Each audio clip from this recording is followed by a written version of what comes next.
Welcome back to another episode of the Lonely Liberal Podcast. I am your host, Nick Zankin, and I'm so happy to have you on this lovely Sunday. We got a great show for you today. Rick and I are going to go through all of the news of this week. So without further ado, let's get to it. Alrighty, and we're back with Rick. Rick, what's up, man? Hey, not much. How's it going with you? Good. I thought it'd be fun. Rick and I got lunch yesterday at a place in Arlington, Massachusetts, and I've been thinking about it since because it was I've never been in a restaurant with more old people in my entire life where we were 40 years younger than the average client at the restaurant. Yeah, it was unbelievable. And I've only been in a restaurant like that in Boca Raton, Florida, the retiree capital of the country, where, you know, you go to the early bird and like the average age is like 88. But this was in Arlington. Should we shout them out? Great city.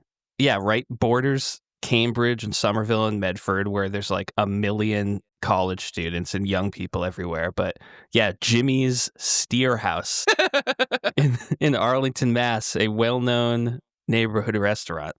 Yeah, it was unbelievable how old I've people were in never there. seen so many wheelchairs. Like they have like a wheel. You know, there's like a coat rack at restaurants. They have like a wheelchair rack. Like it was like they were all. No one could walk.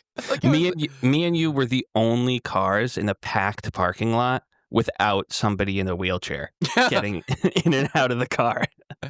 It's a great place to not have to bump into anyone. Because That's true. The geriatric community doesn't recognize the Yeah, if any people in their 30s are having an affair, take your date to Jimmy's. Exactly. You might run into your wife's grandmother. But other than that, I mean, it is absolutely the highest population of retirees. And it wasn't like we went at a weird time, too. You know, we went right on a normal time. Right, Saturday afternoon. Yeah, like crazy. It's not like we went at like 11 a.m. on a Tuesday where only retirees are out to eat, you know? Right. Like, yeah, I just can't get over it. I've never seen anything like, and it's not like it was that old feeling of a restaurant. It felt old, but not that old. So I don't know. Yeah, Jimmy's Steer House. We should have maybe known from the title of Steer House rather than Steakhouse that something was afoot. You know how like older people vote at like way higher rates than young people? So like politicians always make it a point to like go to retiree homes and like assisted living facilities. Like politicians should go to Jimmy's Steer House. Yeah, for sure. When they're running for office. That's where the movers and shakers are. Yeah. Oh my God. It's funny. Like, yeah, we were talking about this before the show, but last night I went to the Berkeley College of Music like funding gala through a friend and stuff like that. And of course, like I was like one of the youngest people there. They're all, you know, seniors. And I'm just wondering, like, how did these people get this much money? You know what I mean? Where they're just throwing around, you know, 20 grand to a school that they didn't even go to. You know, just for the fun of it. Like, what jobs do these guys have? Right, exactly. Actually, did you hear about that Billie Eilish quote from this week about donating money? What was it? She made a comment. She's donating something like 20 million to food stuff because of this SNAP cutoff. And she said, I totally agree with her. She was like, what's the point of having hundreds of millions of dollars and just not doing anything with it and not trying to help people? And she's like, these people with $1 billion at the bare minimum should be giving away 1/4 to charity. And that some people took that as controversial, like she's telling people what to do. Oh my God. It's like all she said was like, Elon Musk, who's worth $400 billion, maybe he should donate 25% of that. Yeah, what? That's the least controversial take of all time. Right. It is crazy. And people were fighting. The Billy versus the Swiftie fans started fighting because a lot of people called out Taylor Swift, and then her fans, which defend her so hardcore, are like, Taylor Swift donates, like, here's all these examples of her donating $1 million to charity. And it's like, yeah, but she's worth $1.5 billion. Yeah, she's like the wealthiest star, period, right? Like right now. Right. So it's like she makes generous donations, but they're generous in the sense that they're equivalent to me or you making an $100 donation. Yeah, You exactly. know? I mean, yeah. I mean, you're not gonna get. I'm a big Billie Eilish fan in general. I think she's great. I think she's very Yeah, talented. totally. Yeah, it's amazing what she's been able to do. But speaking of people that I was a fan of, and now I'm thinking about this is not. It's funny. We've been doing this pod now for a while, and I my transitions have still really not sharpened at all. I need to get a little bit better at those.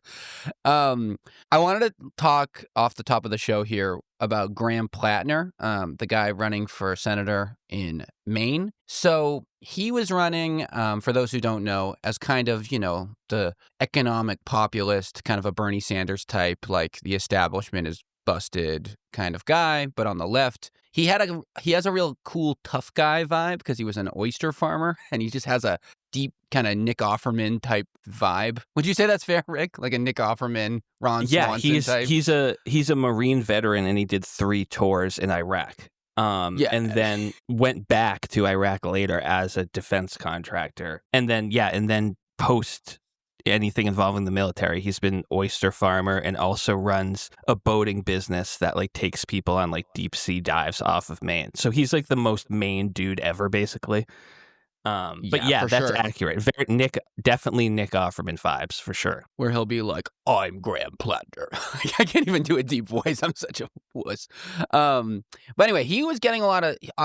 Was running against Susan Collins, and he was probably the strongest challenger to her up until this point. So he's been under fire now over 2 things. A bunch of his old Reddit comments have emerged, and there's, a lot of Reddit comments, like thousands of Reddit posts, which is, there's no way around it. At one thing, no other way, whatever you think about him, he had a ton of, he's a big Reddit guy.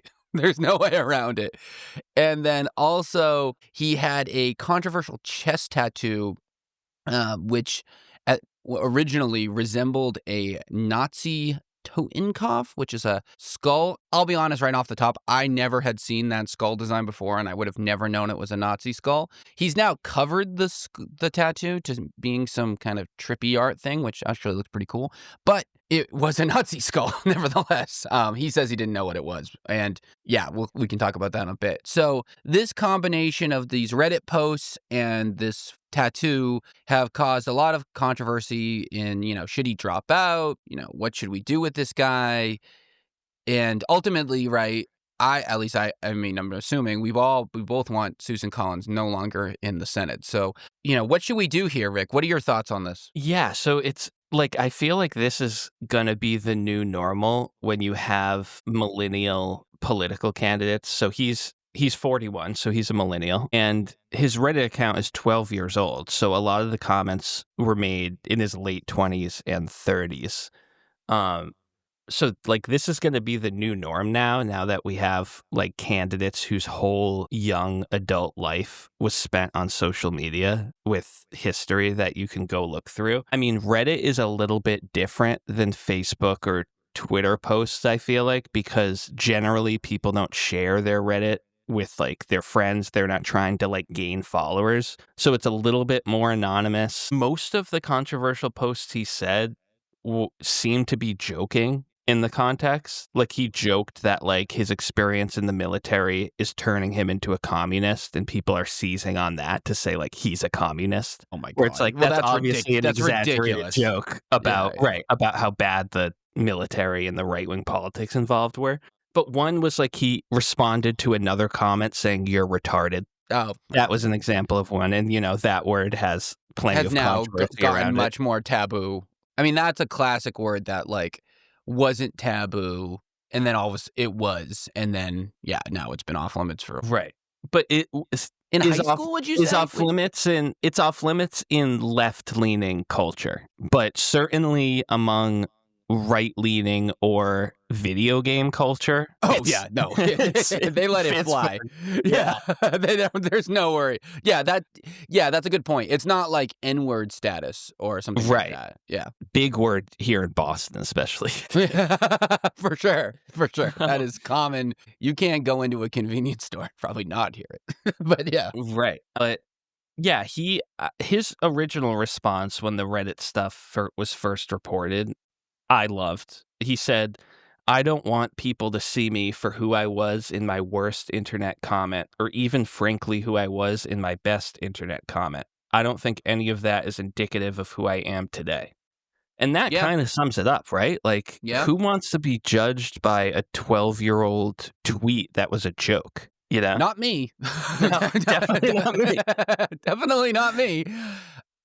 It's funny too, and the thing I think of right off the jump is how much worse some of these archive stuff from the Trumps, the Vances, these, obviously Stephen, Pete Hegseth, whatnot, Right, those young Republican chat that got leaked a few Yeah, weeks the ago. young Republican. We didn't even talk about that, which was just, they said it was locker room talk. They I said they love loved Adolf. Hitler. Yeah. Like stuff like that, society kind of just gives a side eye to. I mean, what's worse, right? Tweeting, having a controversial Reddit post or being best friends with Jeffrey Epstein. Right.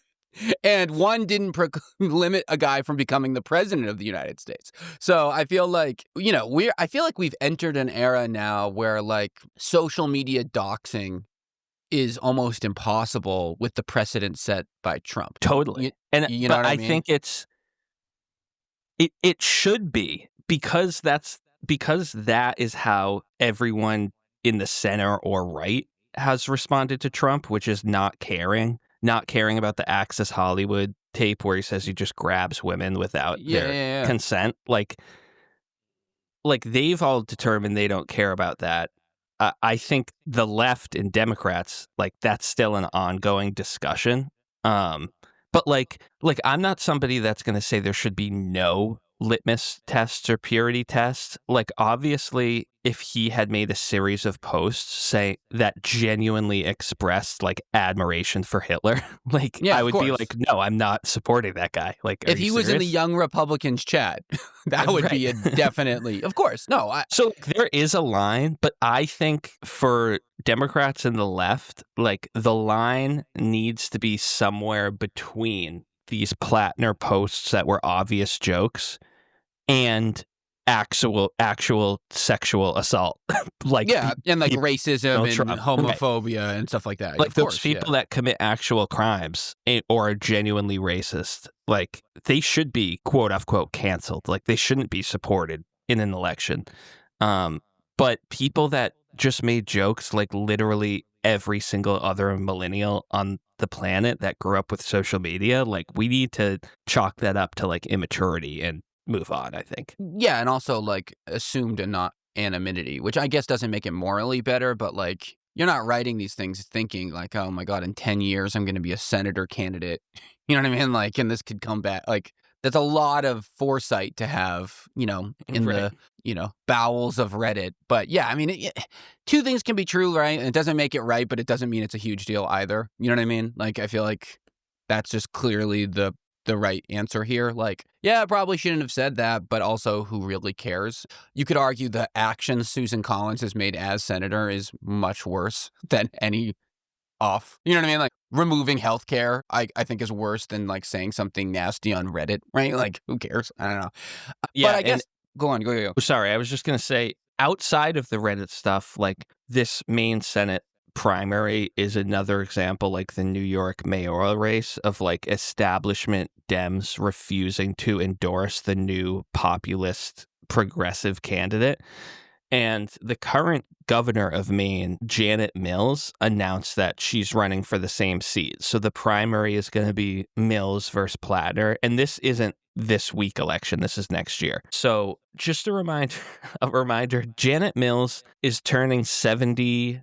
She's turning 78 in 3 weeks. So if she wins the election, she would be 79 when she's beginning her first 6-year term in the U.S. Senate. People need to remember that these terms are not 4 years, they're 6 years. That's a great, she'll be 85 on the way out. Right, and this is a party, the Democratic Party is so desperate for any sort of young, motivated, energetic, like, relatable candidate. And we're talking about this guy that is so charismatic and so genuinely Maine, too. Oh, there's no one more Maine than this guy. I mean, this guy is Maine. And has already been endorsed by Bernie super early on in the primary process, and yet Mills announced she was jumping in the race, and 1 week later, Chuck Schumer endorsed her. Chuck Schumer is an absolute menace. I don't like him anymore. No. And not that I loved him at the jump, but like, Jesus Christ. Zoran still doesn't have an endorsement from him, yet he's endorsing candidates from other states. That's great. Well, I guess the other thing, though, with him, though, is the tattoo, right?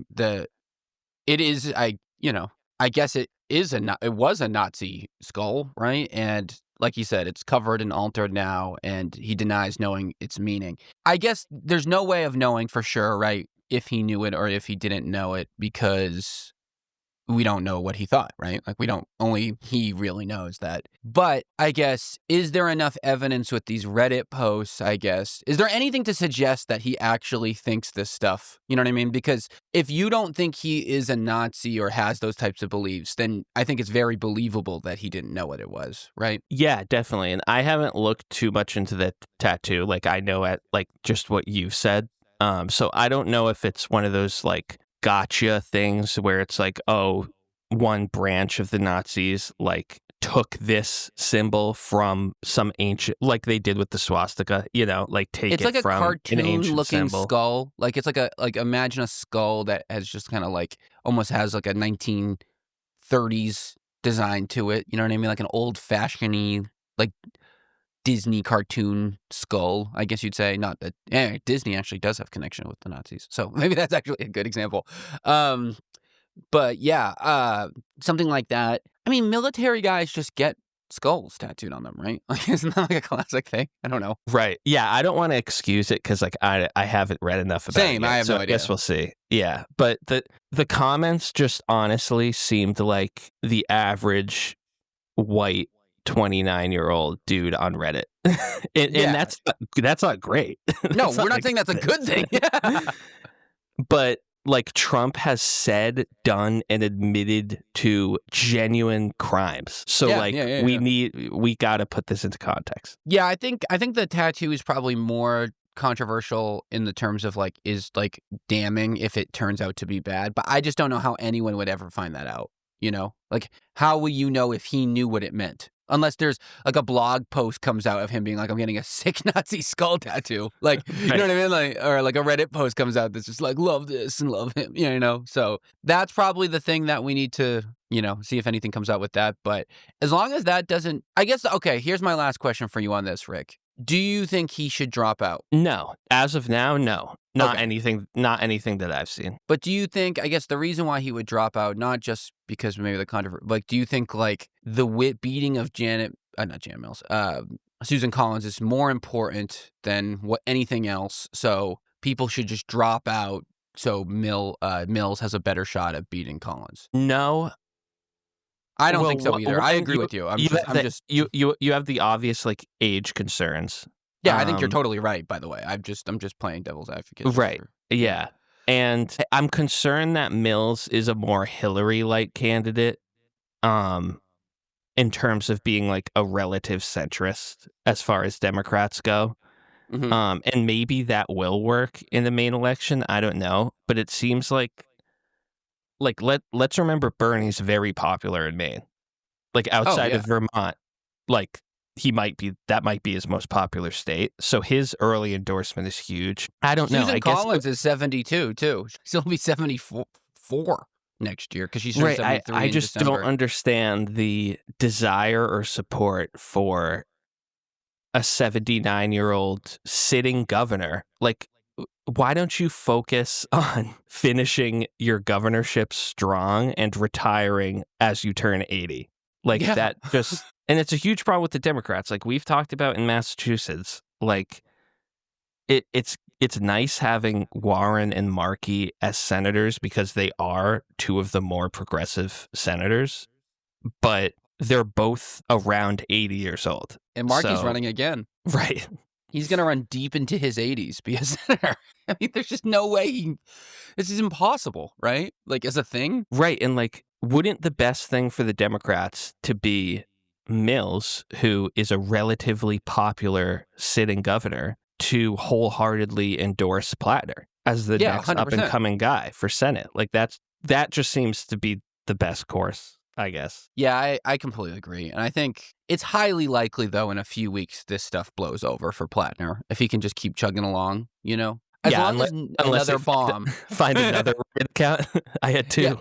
exactly, like, it's I think it's the tattoo. He just can't have said anything that acknowledges that tattoo, because if he does and that becomes a real thing, then, yeah, he's probably cooked. It's over for him, and it should be, frankly. We are both agreeing that if he Right. likes we're not that take committed, like, just to let people know. But speaking of war, so Trump has this week ordered the restart of U.S. nuclear weapons testing.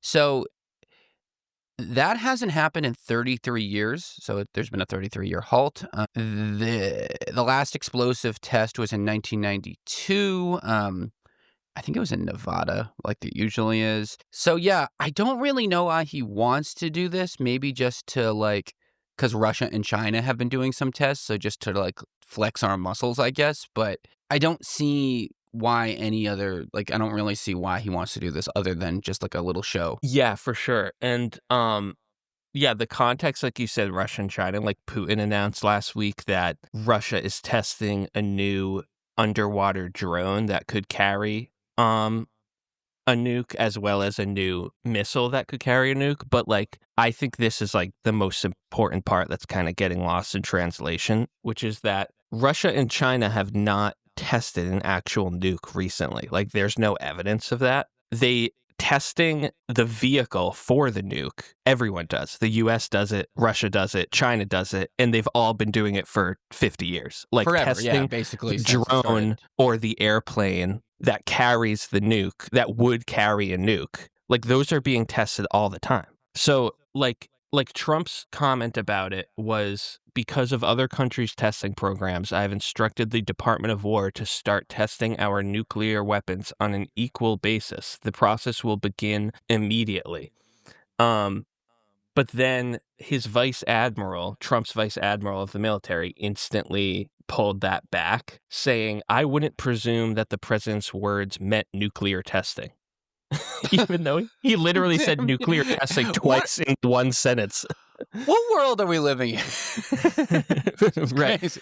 And even Russia released a statement after, being like, we hope that President Trump is correctly informed about the testing we've been doing, because we haven't done actual nuclear tests. Like, we're doing what you're doing, which is testing the drones that would be used to carry a nuke. We're not detonating a nuke. It's so weird, and why?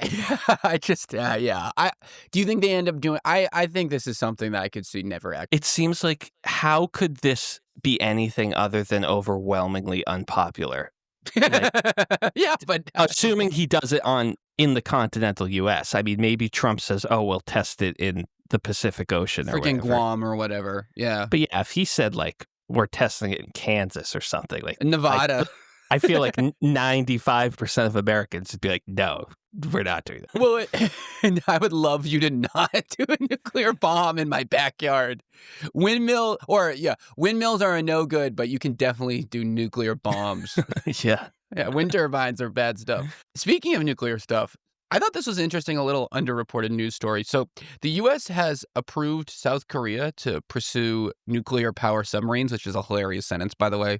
They approved another country to do something, but they're going to give the technology to South Korea, so they're going to help them do it. The U.S. has only shared naval nuclear propulsions with the U.K. and Australia, so this is kind of a big policy shift.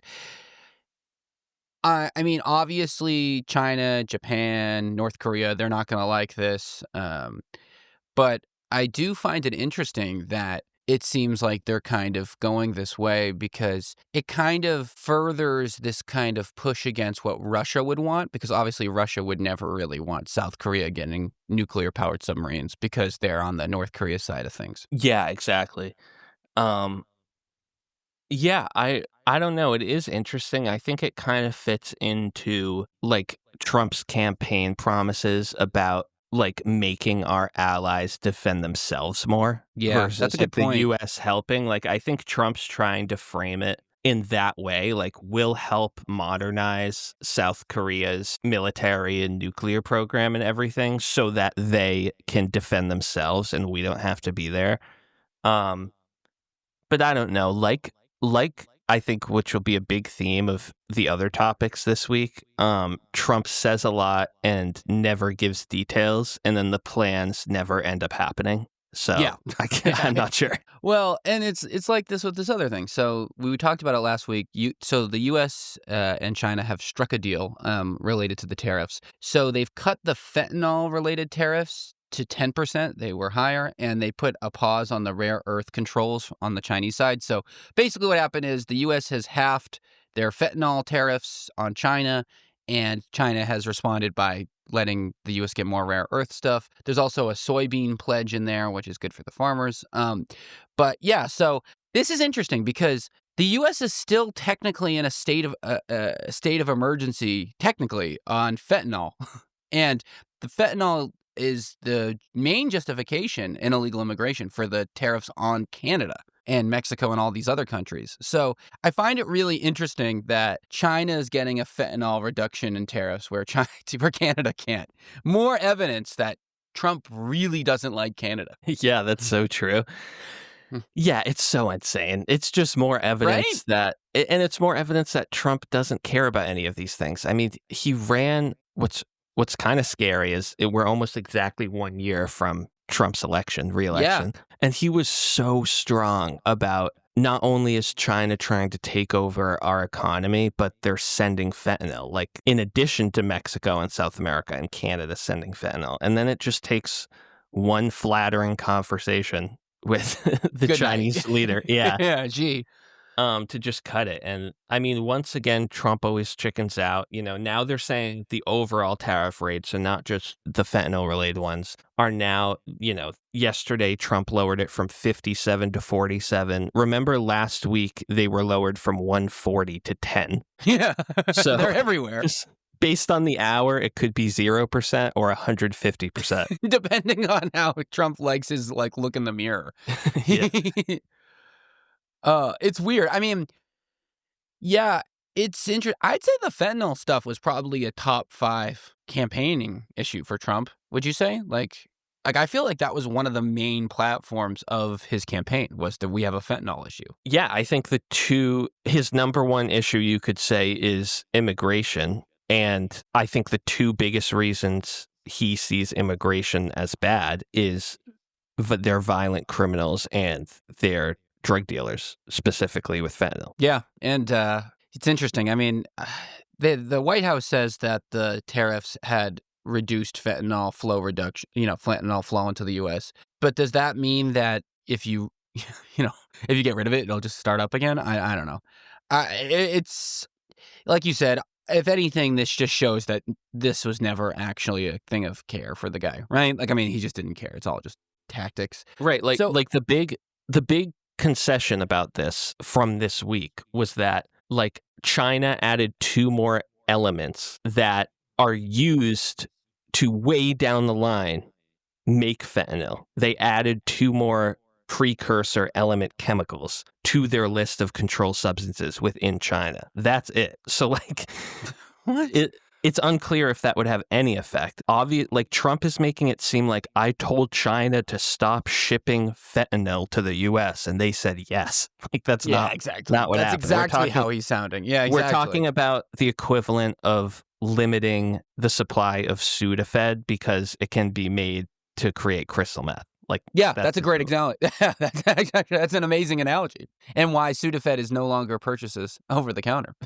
Right. Yeah, I mean, the whole fentanyl thing is so interesting because I do feel like last year we heard the most about it we've ever heard. And it does feel like we haven't heard as much about it this year as we did last year. But maybe that's just selective reporting. Have you been hearing? I mean, do you agree with that, what I just said? Like, I feel like last year it was on the news all of the Yeah, I agree. And it's still a massive problem, obviously. Yeah, right? Like, in yeah. every state and every city. And yeah, I think it's probably reflects Trump's control over a lot of the media that you're not seeing as many reports because he wants to say he made America great again. Well, it makes you wonder how many of those reports just came from Fox, right? Right. And yeah, it'd be interesting to learn more about that for sure. Another interesting kind of policy thing that we've seen this week. So the White House has slated a visit for next week, or maybe 2 weeks from now, November 10th, by the president of Syria, Ahmad al-Shara. Damn, I'm sorry, Ahmad. Which is really shocking because one, a Syrian president has never come to the U.S. And also, this guy has, he has a pretty colored past, I guess you could say, where he used to be a part of Al Qaeda, and yeah, a colored past is one way to describe ISIS on your resume. Yeah. Well, he said he's left that behind him, which he was mixed up with some bad dudes. Yeah, I mean, compare that to Platner's Reddit comments. This guy used to be in ISIS and he's president. It's interesting. So it's obviously Syria has a terrible human rights record, and the civil war that they had with Assad was a disaster. I mean, that is how ISIS basically came to be. Since al-Shara has taken over, things have settled down in Syria, which is nice. And he really has said he's going to, try to move forward. It's hard to know, obviously, what that means. Obviously, Syria has so many different ethnic minorities and different kind of groups, and it's a big reason why the country has had such a rough go. Obviously, Assad also just killed his own people, and it was a disaster, which I haven't heard any update of. I think he's in Russia, right? I think he's hiding in Russia. I think so, yeah. I don't know if that's confirmed, but I think that's what everyone thinks. That's the theory. Yeah, and then for those who don't know, so Syria has historically been a big Russian ally. I think China's been just pretty neutral on them, whereas Russia and Syria have historically had pretty close ties. Obviously, Syria and Israel are not friendly, and this is probably a big reason why this is controversial and why the U.S. has not ever had a Syrian president to the White House.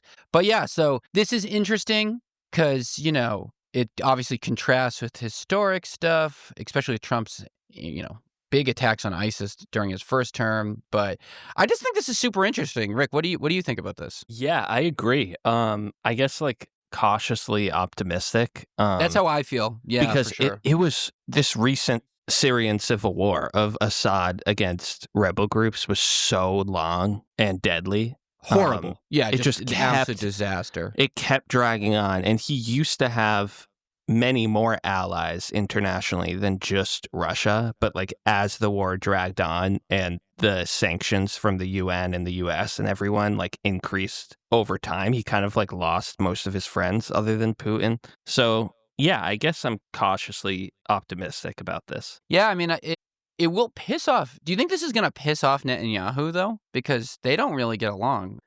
It is kind of a signal of, not the typical 100% staunchness of doing whatever Israel wants from the U.S. in this way. Yeah, exactly. It seems like Netanyahu gets pissed at any possible cooperation with the United States and literally any Middle Eastern or Muslim country on the planet. Israel just wants a direct phone line to Trump, and they don't want Trump answering any other phone calls from anybody else.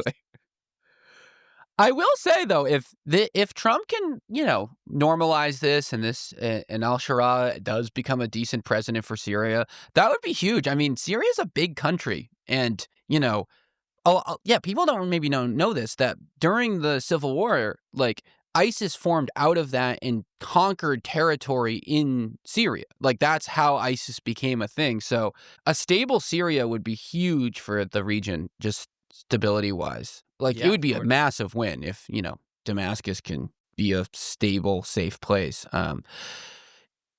I think, right? I mean, so, I'm hoping this is the beginning of a good thing, but it does show, again, a little bit of irony of why is he nicer to this guy than the Canadian Prime Minister? But yeah, nevertheless, we will take it. So, Rick, you know what? We don't always play this sound effect, but I think this is it because we have breaking news. RFK says Tylenol doesn't cause autism. So he says there's not enough data to prove it, but he'd be worried about it. I was also finding there was this 2024 Swedish study that was with 2.5 million children that found no causal link between uh, acetaminophen, Tylenol, and any neurodevelopmental disorders. Oh, regardless, but I feel like the damage is already done, right? like it's over. Like people now think that. I don't know. What do you think? Well, yeah, the damage is. I mean, the president of the United States 1 month ago had a press conference where he said, "quote Don't take Tylenol. Fight like hell not to take it." He That's loves saying pretty fight strong like hell. language. Fight like hell. Compare that language to RFK now saying, the causative association is not sufficient to say it causes autism. What did they learn in 1 month? AKA a Tylenol lawsuit. That's when they learned it, right? Somebody Tylenol. just explained causation is or correlation is not causation to RFK. To the like Secretary of Health and week Human ago. Services. He went, I never thought about that. No way. I thought those words were synonyms. Autism. But yeah, I mean, I feel like it had to have been a Tylenol lawsuit, right? Like Tylenol was like, Yeah, for sure. We're gonna fucking kill you. We're gonna sue you for $20 billion. Of defamation if you don't do something about this right now. You are just making stuff up. Because he used the word Tylenol. Like like it's like saying like tissue with Kleenex. You know what I mean? Like you can't like. It's a chemical. It's not actually Tylenol. Like that's a company. Right. This whole thing is just it's bad. It's bad for public health. It's bad for people who have autism. But I feel horrible for people with autism because they've just been getting absolutely slammed by these guys. Yeah, but I've been thinking about like what will RFK's legacy at the CDC look like in like history books like 50 years from now? A dark age. Exactly. I think his vaccine stuff is going to be the worst by far. And like you're seeing with the measles outbreaks and everything, like I think his legacy is going to be less about formal policy changes and more about he just created 50 million vaccine skeptics that are now all having kids. Definitely. It's like what do you think McCarthy with like the commie list. Like no one knows what McCarthy did outside of the little book. You know what I mean? With the list. Like it's going to be that for sure. Yeah. I think you're totally right. I mean, yeah, it's interesting. So like I talked about last week, I was in Greece a few weeks ago and, you know, we were on the island of Crete, which is awesome. And there was this ancient society, the Minoans, and they were like, yeah, they were cruising. They had plumbing. They had everything going. They were, you know, doing all this advanced stuff. And then, yeah, for 400 years, we don't really know what happened. They just forgot how to read and write. And then, yeah, Greece starts up. And I was thinking about it like, that's a dark, like, this is how it happens, right? Like people just get into power that don't believe in science. They stop teaching people stuff. And then like history just dipped. You know what I mean? And like if this stuff had happened 1,000 years ago where the average person wasn't as informed as they are today, like this is the type of momentum, right? That just causes these anti-science kind of dark age moments. Because like you said, like, yeah, millions of people now don't trust vaccines for no other reason other than a rambling man who thinks he's hot. Right? Like, what's the difference, right? Like, isn't that just what those, like, dark age types in history are, like, in a way? So, yeah, I mean, this is the classic Trump, like you said, this is just on theme with the whole Trump administration. Do something outlandish, kind of quietly walk it back in the background. People don't hear that, and they still believe the outlandish thing that you said originally. Yeah, exactly. Yeah. Speaking of which, so we've been talking about this on the show for like a month now, but so the U.S. keeps bombing random drug boats, they're calling it, which small vessels just off the coast of Venezuela. They've admitted to the fact that they don't know who are on the boats, and they're talking about a broader strike option, which means, and Trump has said he hasn't decided if he's going to go to war or not. The quote that got famous over the week is he said, "We're not going to call for a declaration of war. We're just going to kill people. Like they'll be dead." That was the direct quote from him. But yeah, so I mean, if they strike like a maritime asset, a military infrastructure, something like this could be a big, big problem. Apparently, Maduro, the president of Venezuela, has called Putin and China asking for military support about this. That's terrifying. But yeah, so we are kind of in this interesting kind of like, yeah, is this going to escalate or not? And what is kind of the end game here? Right. Yeah.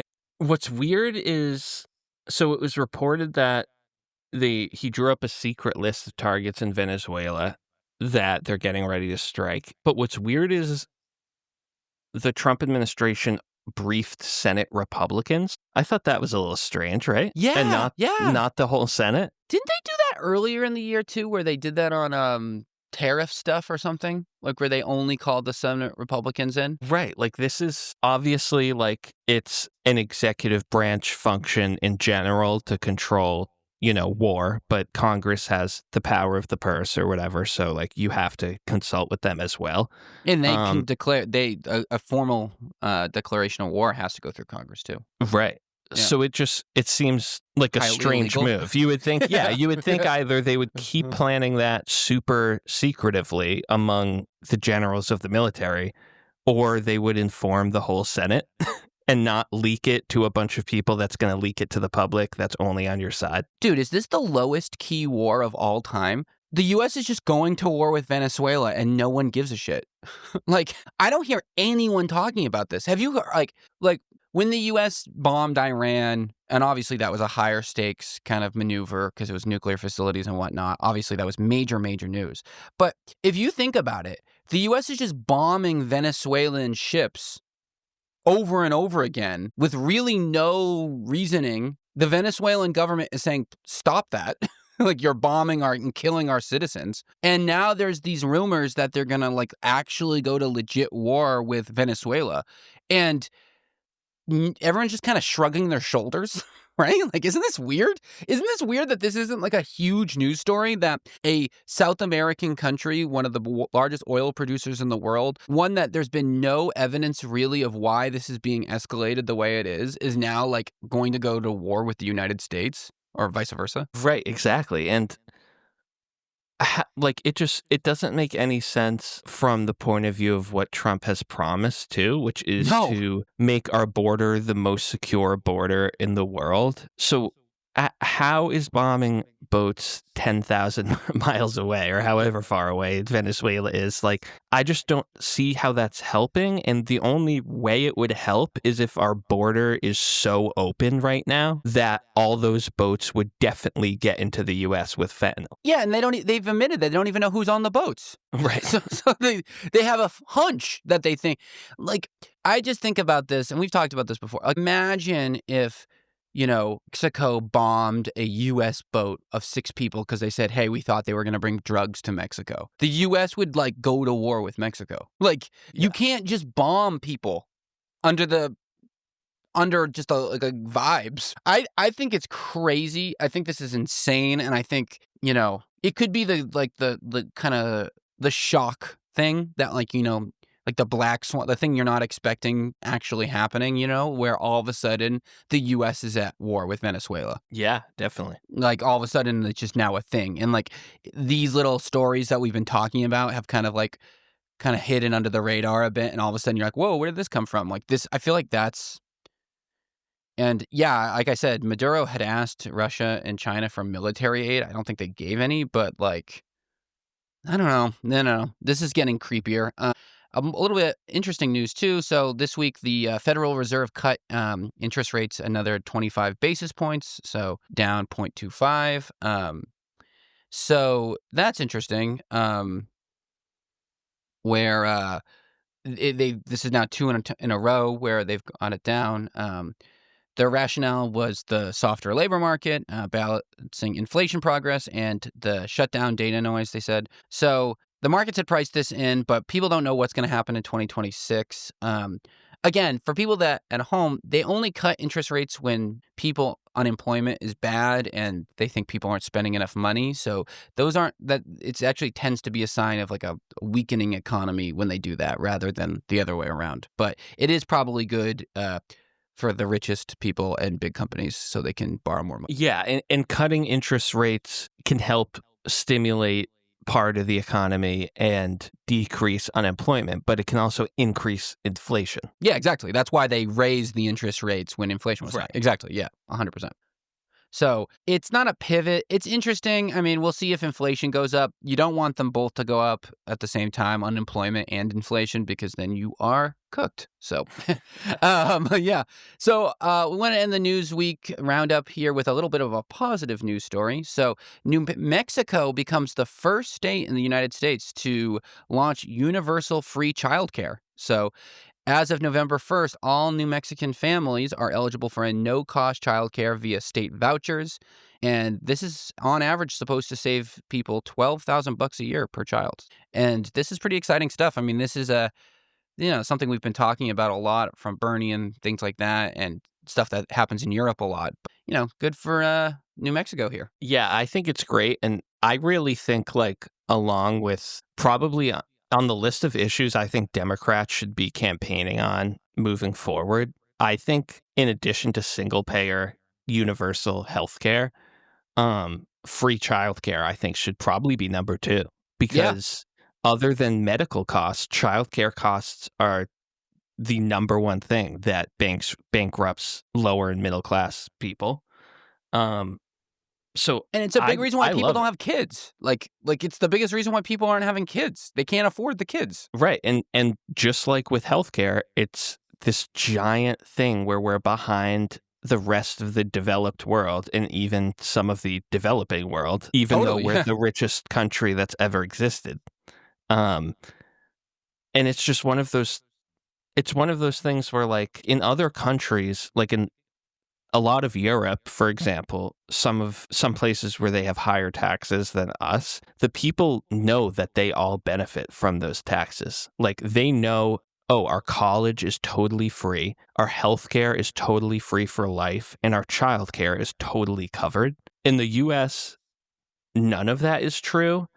And people don't realize they're getting government benefits where they are. So it's really easy for Republican candidates to run on a platform involving cutting the government because people don't realize they're benefiting from it. But like single payer healthcare or a policy like this is so giant, it doesn't just move the needle slightly. Like, this would have a massive impact, just like student loan forgiveness. Like, this has a massive impact on tens of millions of people. So I love this in general as like a policy that Dems should run on. How are you feeling about it? I completely agree. I think you're totally right. I think it's one of the things that I think people from the US just don't like. It's hard to like imagine, but like imagine if you didn't have to worry about health costs, college costs, childcare costs, like how much less anxiety you would have in general, right? And how much more you'd be able to enjoy life, like not needing emergency funds the way you do, not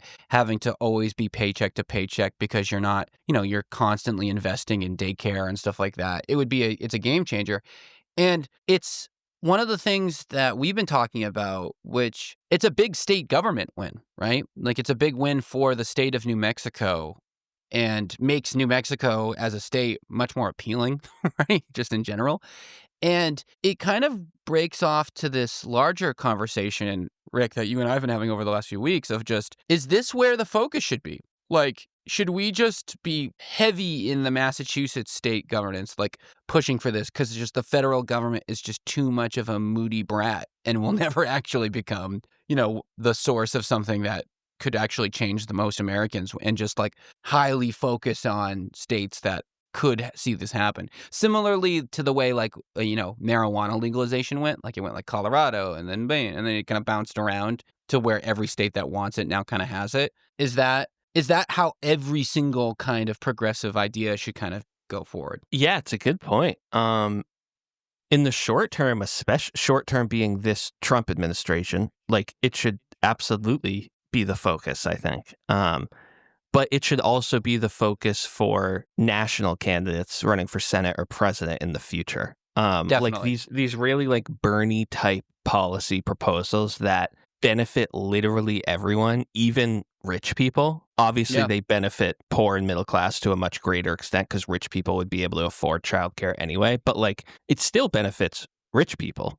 Yeah, there's no income cap on this New Mexico plan. Right. And yeah, I think it really reminds me of like New Deal FDR style economics, which obviously transformed this country and was kind of like the golden age of progressive economics in the Mhm. United States, which is like like without getting too nerdy in the weeds here, like it's demand side economics where like while supply side or trickle down economics, which Republicans love, which is basically policies that encourage rich, wealthy people to save more money or invest more money. But obviously, a lot of them save that money, which then doesn't help anybody. On the other side, you have demand side economics, which FDR was like the king of, which is helping the lower and middle class and majority of Americans with like basic needs. So then they're able to spend more of their income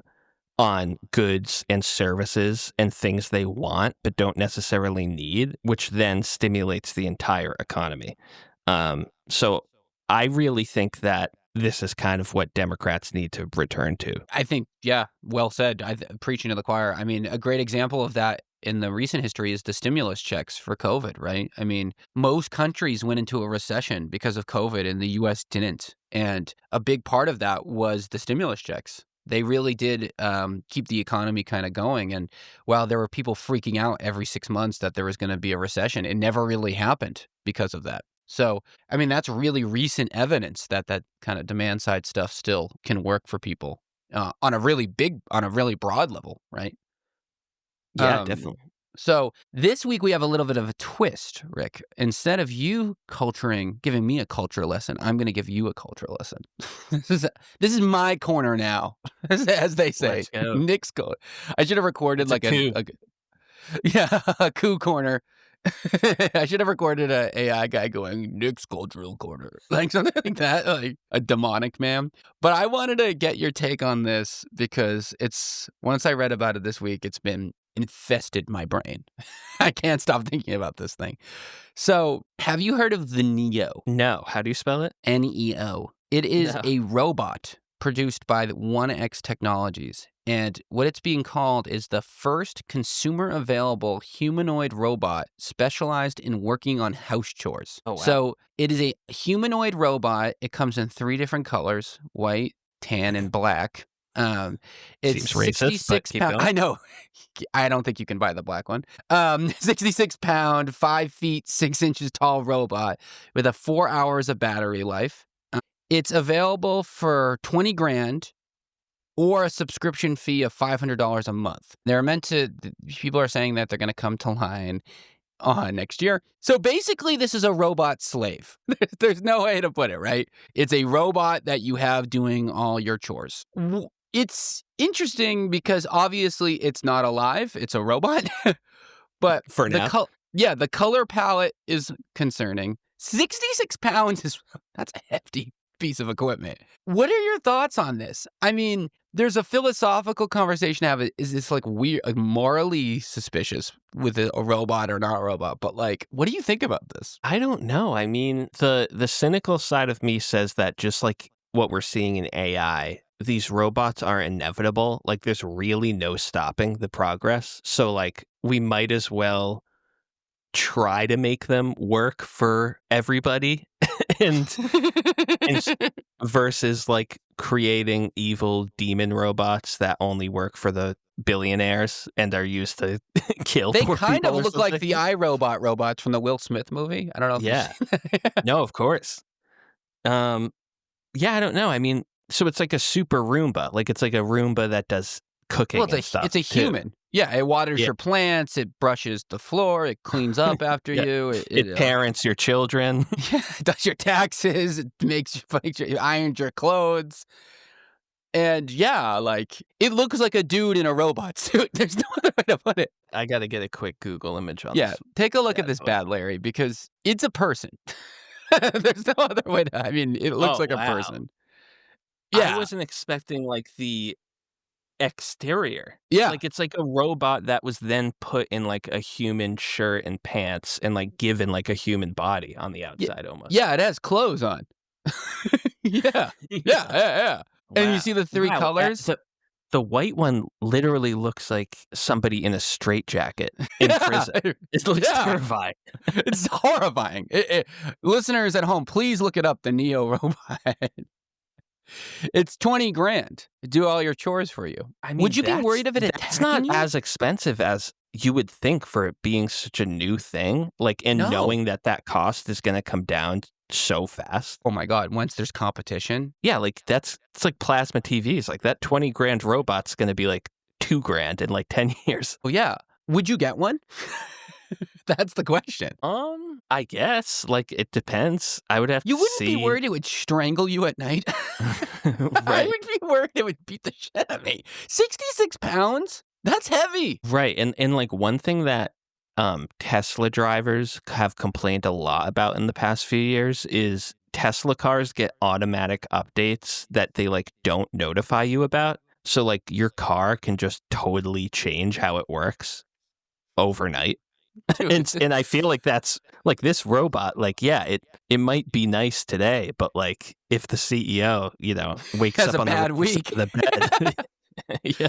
Also, like, it's a high risk. Like, okay, it waters your plants. What if it just starts watering everything? Like, you know what I mean? Like, it's a big risk that if it doesn't work. Like, oh, I'm toasting your toast, and it just really just starts, like, slamming its hands into your, like, sink and coffee, Like, Right, like, you gotta have some fail-safe off switch, like, on your phone in an app or something that you can press and it instantly shuts off if anything goes wrong, right? but don't you think, like, the next step is clearly just put ChatGPT in it, and now it's got Siri, and Of you can course. talk to it and hang out with it? Yeah, everyone already has Siri and Alexa. Like Google Homes and stuff like And that, and it's just yeah. gonna put it in the face of it, and Have it's you gonna ever seen move its the mouth.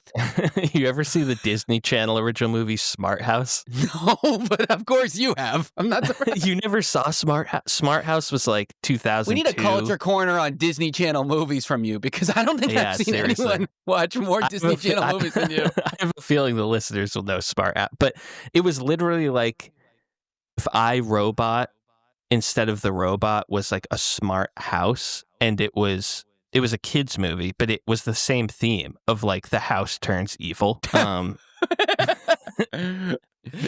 It's Poltergeist, but robot. Like, Yeah. don't you? Have I you don't seen know. the movie WALL-E? No. Do you know what WALL-E is about? No. It's a Disney movie. It's about a little robot that, like, it's a trash collecting robot, and basically the long TLDR of it is basically the Earth turns into a big trash dumpster, and humans leave it, and robots do everything, so they just become like overweight on like a bicycle, basically all the time, and they're just like, robot, do me this, robot, do me, and like they just basically just become, slobs and don't do anything. And the story of WALL-E.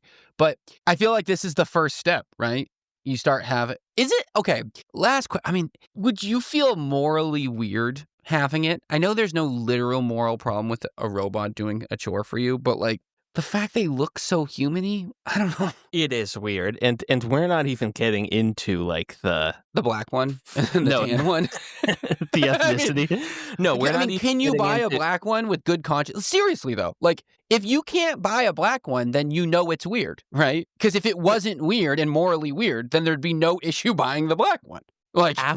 Absolutely, they should not be in multiple colors. Choose one and deny that color or race matters whatsoever. Exactly. Do not give people options of But the the color of fact the that robot. people can even think that shows you that it's weird. It looks. I'm glad I Google imaged it because they look way more human than I was picturing. What's that robot company at MIT that makes all those? Oh, Boston Dynamics. I think. I was picturing Boston Dynamics robots, which look like sci-fi robots, which look scary, but like they don't. Like this looks like they gave the dude biceps. The robot has like muscle definition.